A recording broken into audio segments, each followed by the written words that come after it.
So what do you think makes a person great?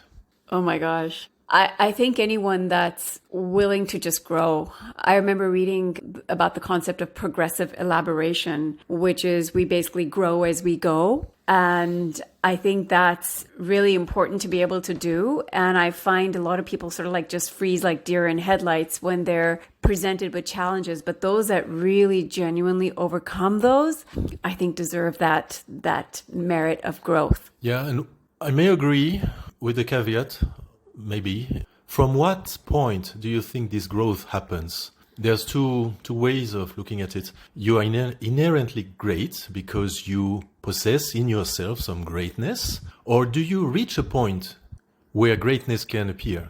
And in this case, the traditional approach would be that you follow the footsteps of the ones that came previous, and then you can add, once you've mastered, it can be in art, for example. When you master the techniques, then you can break some rules to allow your greatness to manifest. But you don't start from zero.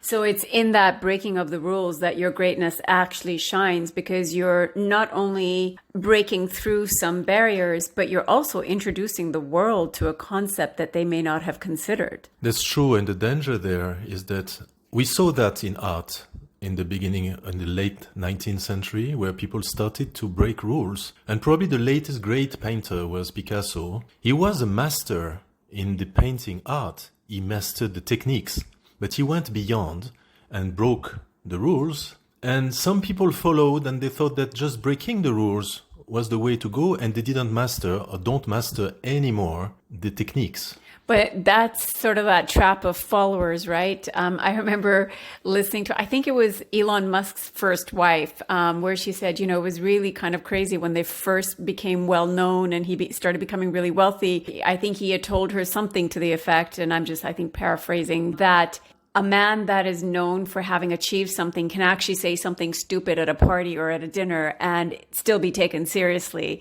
So when a great person breaks the rules, it's because they actually know what they're doing and they've had their fair share of trial and error. But when everybody else follows, they're just followers and they don't necessarily have that same track record that the great person comes from. That's true. And so it brings to the question, how do you recognize greatness? Because it's not because people say so, right? People can be sold in the media, for example, as people great, but is it really true? And I have in mind one very simple example. It's Mike Tyson. I had a very low opinion of this man. I knew he was a great fighter, probably from genetic magic. He was able to punch his way. But then he was interviewed by Joe Rogan in 2 times. At the first interview, I realized this man was really, really great. And this greatness was not in his physics. It was since his teen, studying and trying to put his footsteps on the steps of the great conquerors. And he understood that greatness is in the mind. So he's able to tell you about the life of Genghis Khan, of Julius Caesar, of Alexander the Great. I would never have thought that from Tyson. And what I understood from the conversation is not only someone who is repeating like a parrot what he read in books. He's someone who deeply thought about his reading and tried to find commonalities between these great leaders. Yeah. He said something like, what I noticed that they were all mama boys. Oh, wow. This is a conclusion that you cannot derive from just, because none of these biographies he has read has explicitly said so. Yeah. Right? But he also said that conquerors are murderers. And all of them at the end, they repented to God, to what they thought was God, because they understood that it was taking what was not theirs. Mm-hmm. And their greatness, finally, was not so much in the outward expression of strength, of what we would call greatness. Their real greatness was in recognizing the truth of their behavior and repent. There's so much here that you've delved into. So first of all, they're mama's boys, which means that there is this essential ingredient of a mother's love. Yes. to make any man great. Yes. Which should not be any small matter in anyone's mind. I mean, that's a huge They deal. all had mothers who believed in them and their destiny. That's remarkable. Really, that's such an important point. And I hope all young moms understand this as they're raising their children, for men and for women, for future leaders of both. And the other thing, it sounds to me like he was inspired and he really challenged himself to learn about these great men because there was a sense of drive in him. He was driven to be like that or to be of that category of greatness. Yes, and he drove himself to the top. That people on a superficial level would think it's great. But himself, I really felt his greatness when he said, I did my mistakes and now I'm looking at this. And he has this kind of modesty, which is not a self-defeating thing because he still wants to be in the first place. But it's like a paradigm shift. His place is earned by some moral value.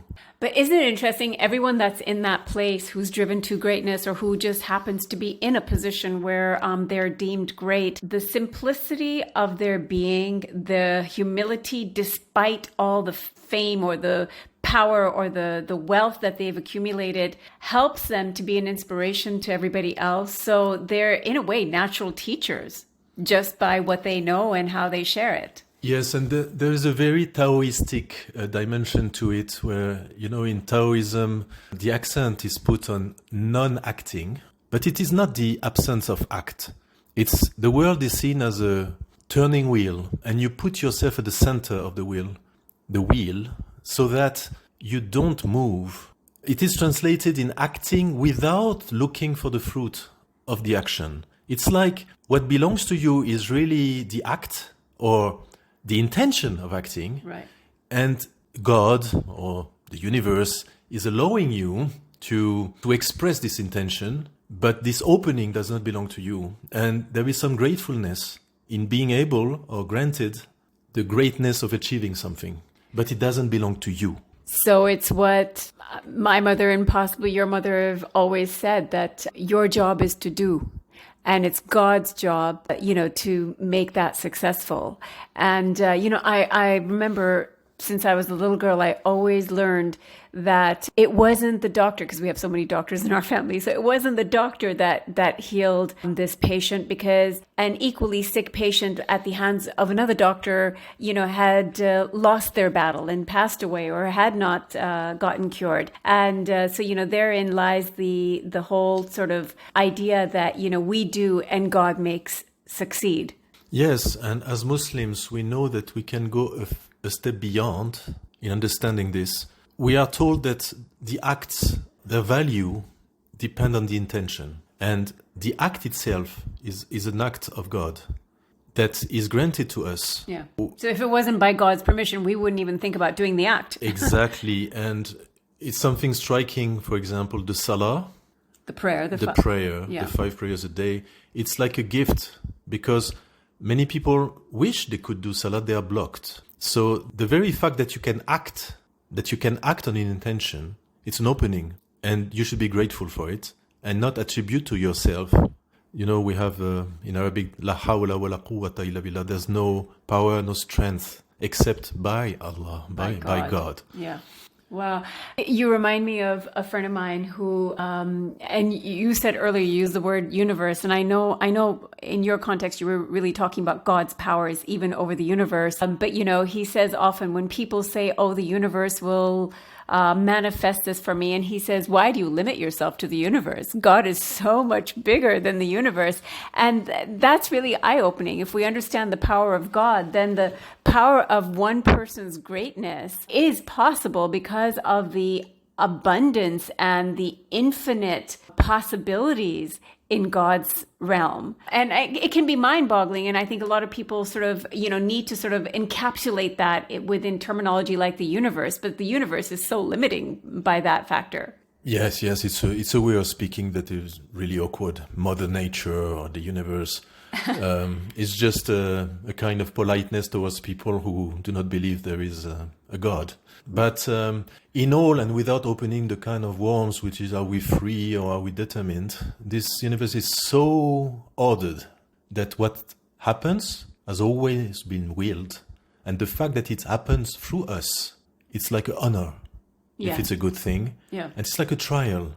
if it's a mistake. But I think our job is to understand a well-defined position on our vision, our strategy, our purpose.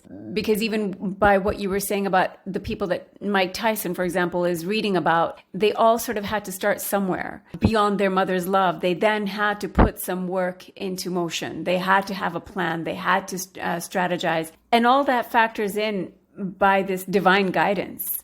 So again, we tap into that guidance. And I think that's where especially a younger mind can feel a bit lost. To what extent is it beyond their power?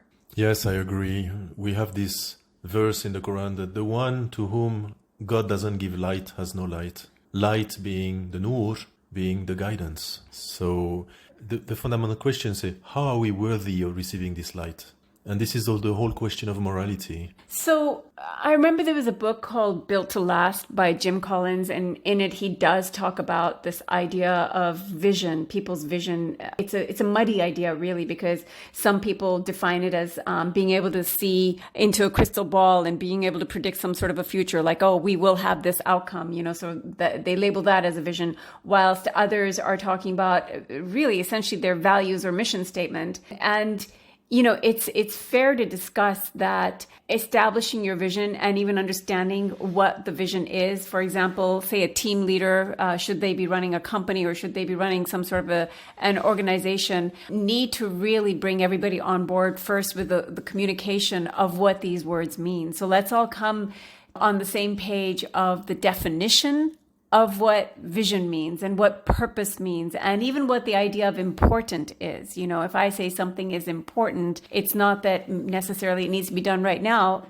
Perhaps it just needs to be done with care. So human beings can be complicated because they're not necessarily on the same page. Yes, I agree. And words have meanings, concepts are hierarchical. So first things first, and I think what we can really own is our heart. Where do we place our heart? So is that a form of a commitment? You mean when we place our heart in something, is that when we say we've made a commitment to something? Yes, it is. What really do you value?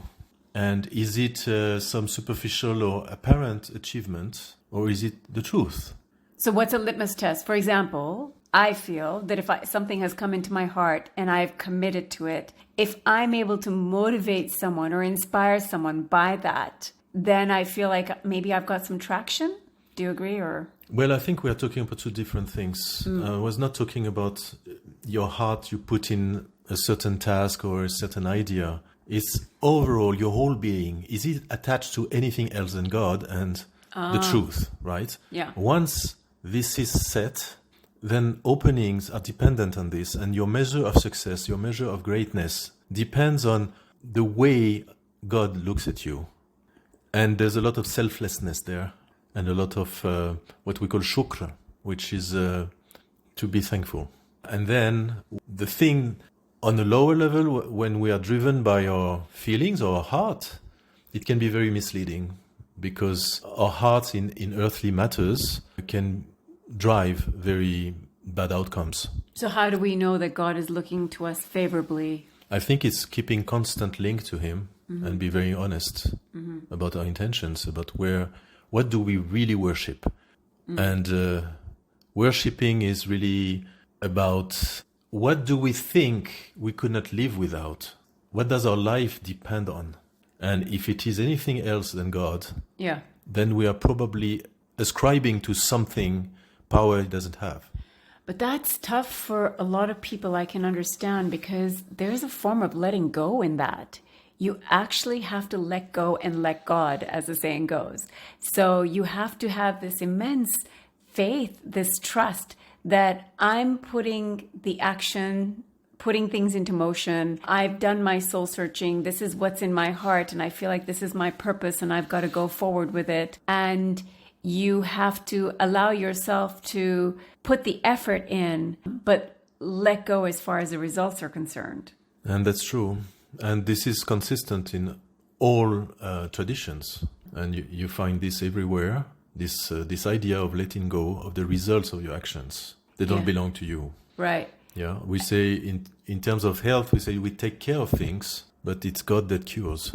But of course, those actions have to be built with the utmost sincerest intentions and a genuine desire for the greater good and outcome for all of humanity. So there's a lot of these factors that have to go into it in order for you to feel relaxed about the idea that the results are really in God's hands. Because Yes. if it's not well placed, Yes. and your work is sort of going towards or against something that is good, then you can't really trust that perhaps those results will be favorable. Yes, and we are warned. We have two verses that are very famous in the Quran. When you say to them, stop creating core damage to the earth or in earth, on earth, they say we are just bettering things. And there's another verse, will I show you the biggest losers in this life? They are the one who lose themselves thinking they are doing good. So good intention, and in French there is this saying, the road to hell is paved with good intentions. Yeah, right? We have that. So it's very easy to be misled about our true intentions. But if we are close to God and we ask for his guidance, we will be shown that maybe what we deem as a good intention or something good is really something that we should avoid. I was taught, as I was being raised in my Muslim household with, the Islamic principles and values, that if something is made easy for you, then you should continue on that path. Because a path that's rife with struggles and with intense hardships or even a lot of blocks, that may be a sign that it's not necessarily the best thing for you. It could be a sign, but also we know that the best people are the most tried. Like, look at the story of the prophets. Yeah. You know the story of Sayyidina Yusuf, Joseph, or Sayyidina Moses.